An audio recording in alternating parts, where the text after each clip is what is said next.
बहुत समय पहले की बात है। अयोध्या नामक राज्य में राजा दशरथ नाम के राजा राज करते थे। राजा दशरथ बहुत ही पराक्रमी और धर्मप्रिय थे। उनकी 3 रानियां थी, कौशल्या, कैकेयी और सुमित्रा। उनके मन में एक ही इच्छा थी कि उनके राज्य का कोई उत्तराधिकारी हो।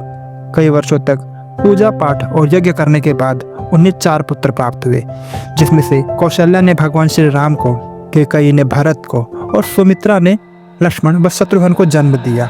अब ये बात तो हम सभी जानते हैं कि राजा दशरथ के 4 पुत्र थे, लेकिन क्या आपने कभी सोचा है कि भगवान राम केवल 4 ही भाई क्यों थे?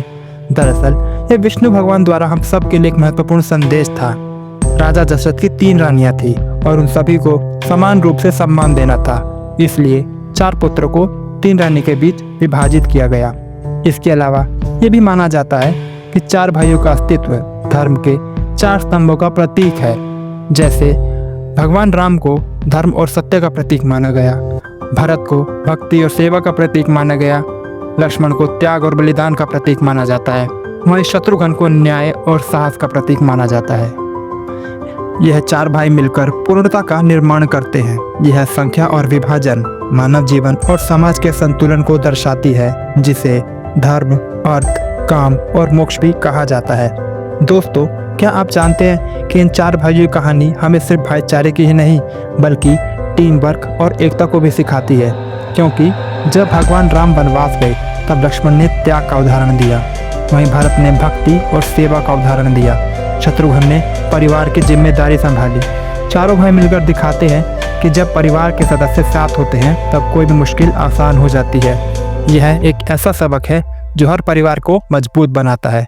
भगवान राम कोई साधारण मानव नहीं थे, बल्कि उन्होंने तो विष्णु के 7वें अवतार के रूप में त्रेता युग में जन्म लिया था।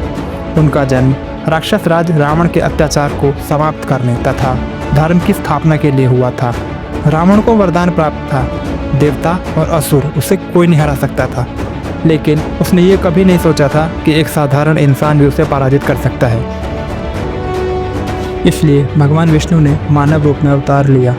राम बचपन से ही बेहद समझदार, सत्यप्रिय और विनम्र थे। वे अपने माता पिता का सम्मान करते थे और अपने गुरुओं के प्रति समर्पित थे। राम के 3 भाई भी उनसे बहुत प्रेम करते थे। चारों भाई गुरु वशिष्ठ के आश्रम में शिक्षा ग्रहण करने गए। वहाँ से उन्होंने शस्त्र विद्या, वेद और धर्म के सारे नियम सीखे। राम जब युवा हुए तब वे अपने गुरु विश्वामित्र के साथ जनकपुर गए। वहाँ राजा जनक ने सीता स्वयंवर का आयोजन किया। स्वयंवर में शर्त थी कि जो शिव के धनुष को उठाकर तोड़ेगा वही सीता का वरण करेगा। राम ने अपनी शक्ति और विनम्रता से यह कार्य किया और सीता से विवाह किया। राम जब अयोध्या लौटे तो कुछ वर्षों बाद राजा दशरथ ने उन्हें अपना उत्तराधिकारी बनाने का निर्णय लिया। पूरे राज्य में खुशी की लहर दौड़ गई, लेकिन नियति को यह मंजूर नहीं था। उधर कैकेयी की दासी मंथरा ने कैकेयी के मन में यह विचार भर दिया कि यदि राम राजा बन गए तो भरत का महत्व कम हो जाएगा। मंथरा के उकसाने पर कैकेयी ने राजा दशरथ से अपने 2 वरदान मांगे, जिसमें पहला था भरत को राजा बनाना और दूसरा राम को 14 वर्षों के लिए वनवास भेजना।